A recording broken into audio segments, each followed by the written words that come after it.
Okay, thank you, Father. Thank you all for coming and for inviting us. The format is going to be, each of us are going to present a paper of, can you hear me, or should I use that microphone? Let's see if this, how does that sound? How does that sound? Better. You like that better? Okay, all right. Each of us, the format's going to be, each of us are going to present a paper of between 10 and 15 minutes. We're going to try to stay closer to 10, 1, 2, 3 in a row, and then we'll just open it up for more time than we speak of discussion. We really want to hear what you think about everything that's going on in the country and have a discussion about it.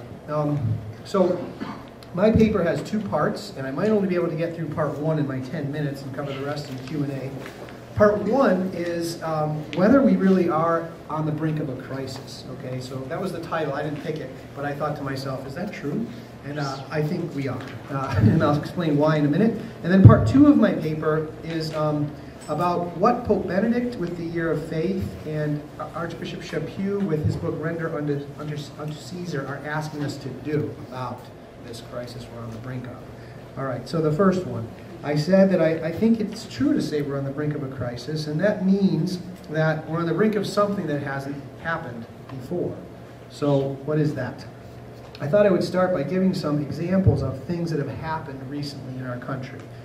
One is that the governor of California, you probably heard of all these already, the governor of California a couple weeks ago signed into law a bill in the state of California making it now illegal in that state for any psychologist or counselor to do what's called reparative therapy on anyone under 18 years of age. Reparative therapy is when someone comes to the counselor who has same-sex attraction, wants to be counseled into becoming heterosexual, work through their past, whatever caused it. That is against the law in California right now for a counselor to do that. Just happened. Before, now, it would have been that counselors in California could pick if they're going to do that, if they're going to do that, or if they're going to think it's wrong to do that. And then a person who wants to go to counseling could pick which counselor. Well, now it's against the law to even offer it to someone under 18. Another example, which I'm sure you've heard of, is that in Massachusetts, in Washington, D.C., and in Illinois, Catholic diocesan adoption agencies have been forced to close because they wouldn't abide by new laws about same-sex marriage and provide children to people in same-sex marriages. So they've been forced to close. Before it would have been the Catholic ones could decide to offer the children that they offer to only a man and a woman who are married, and some other ones could offer children to same-sex, and people could choose. But now it's against the law in those states to be an adoption agency that doesn't offer that. Now with the HHS mandate, it's law now in our country that every insurance policy, which means every employer has to pay for contraception, sterilization, and pills that cause abortions. Okay, before now, it would have been that if a place like St. Agnes or St. Charles Borromeo Seminary wanted to not cover those things, they could choose not to, and another place could cover them. But now it's against the law. And now we have this 1-year reprieve. I have some thoughts about that. But so the definition of what's new, why we're on the brink of a crisis, is that in the not so distant past, those, for example, to pick another example, who argued before, like years ago, in favor of abortion, they just wanted abortion to be legal, okay? So these are people who presented their case, you could say, by rejecting what we call in Catholic moral teaching, moral absolutes. All right? I remember a bumper sticker I used to see, sort of disturbing, but it said, don't like abortion, don't have one. That bumper sticker expresses the idea that everything's relative. Okay, there's no moral. All right. Now, you might remember the Planned Parenthood versus Casey case in 1992, which was actually southeastern Pennsylvania Planned Parenthood against the governor, who wanted a law that would have all these informed consent, parental consent, spousal notification, 24-hour waiting period, and so forth. And it was rejected. It made it all the way to the Supreme Court, and it was rejected. And the Supreme Court expressed the famous mystery passage, which you've heard, in its argument that the 14th Amendment allows everybody the freedom to do whatever they want. They based it on this idea that no state shall make or enforce any law which shall. Oh, that's the 14th Amendment. Sorry, this is from the case.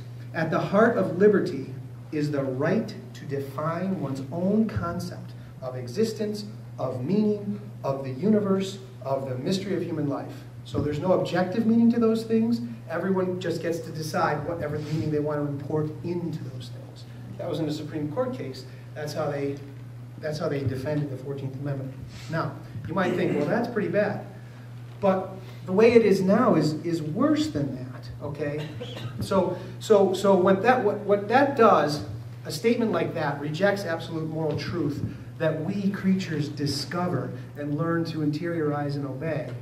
It rejects that, okay? Now, if you reject objective moral truth, then you have a void there, and something fills that void.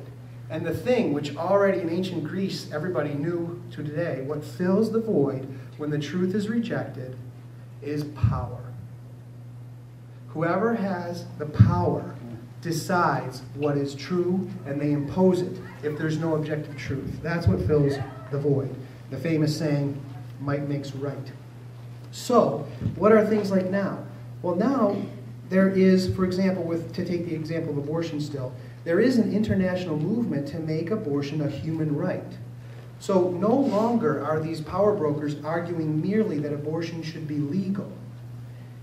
It might sound odd to put it this way, but now those people who are in favor of abortion, they're actually granting the abstract idea, which they used to reject, that there are absolute moral laws. They're taking the natural law template, if you will.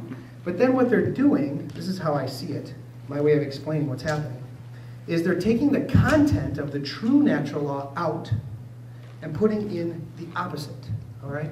So that's what's happening. And then they're saying, now, if you don't obey these laws, you're going to be punished. You're going to be punished. So they've rejected their old relativism in favor of this. To make it simple, very simple, it's as if they've taken the fifth commandment, thou shalt not kill, erased it, and put in, thou shalt kill, and thou shalt support killing, in the form of abortion and euthanasia, for example. And if you don't support it, you're going to jail or you're going to be fined. Now, the examples I gave at the beginning of the paper are just a few. They're pretty dramatic, actually, in different states around the country. So I would express the brink of the crisis we are on like this. I think, I don't agree with everything that, for example, Governor Romney holds, but it does seem to me that if the current administration gets reelected, that this trend is going to explode. It seems to me that that is true. Now, the answer to it isn't just an election or a candidate, although that can help. The answer to it is expressed by Archbishop Chaput and the Pope. Now, how long have I been speaking for? Okay. All right. Okay. When the taser comes out, I'll watch for the taser. Okay. All right. So that's what I think the brink of the crisis that we're on is. That's my way of explaining it. Now, if you've listened to Archbishop Chaput's homilies or read his book, Render unto Caesar, you've noticed that he's been calling us to participate in something that he calls Catholic citizenship. And he says things like, be Catholic before you are a Republican or a Democrat. And another statement I found in the book, which I found quite striking, he says, a foggy worldliness has entered the American Catholic soul. A foggy worldliness has entered the American Catholic soul. Now the Pope has just started a year of faith. It starts on October 11th, it ends next November. And one of the things that the Pope is asking us to do during the year of faith, very specific thing, is to read the Catechism of the Catholic Church and to read the 16 documents of Vatican II, to read them. And the way he wants us to read those things is slowly and meditatively. That's why it's a year of faith, okay? So when Archbishop Chaput says that a foggy worldliness has entered the Catholic soul in America, we should first, these two men are saying, I think, look inside ourselves to see which areas in our own minds and actions have become foggy. And so the theme of the Year of Faith is a new evangelization. And the Pope distinguishes the new evangelization from missionary work. Missionary work is when you go to a place where the gospel has not yet been heard and introduce it.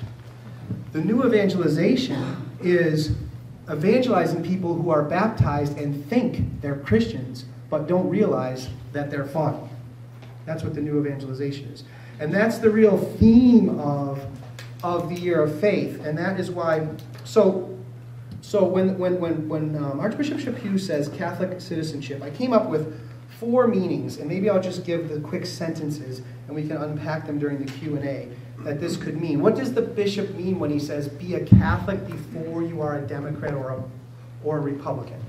The first meaning of the 4 is that Catholics should judge each candidate's words and positions and individual policy proposals against Catholic teaching.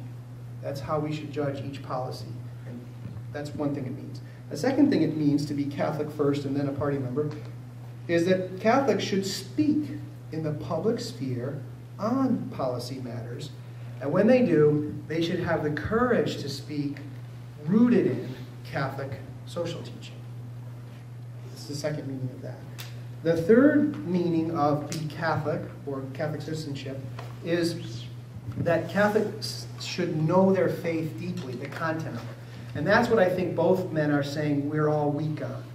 That unless we actually interiorize, of course everyone in this room knows, okay, contraception, church is against it, abortion, church is against it. You can list the precise moral implications. But if someone on the street or on a bus or sitting next to you on the airplane said, could you please express to me in such a way that I could grasp whether it's sensible or not, why the church thinks marriage is only between a man and a woman? Could you do that? You can ask yourself that. You know what the church says, but can you explain it in such a way that a person who doesn't know the reasons why could at least say, oh, that's sensible. I don't know if I agree with it, but now I see why they think that. I think the Pope wants us all to be able to do that. Okay.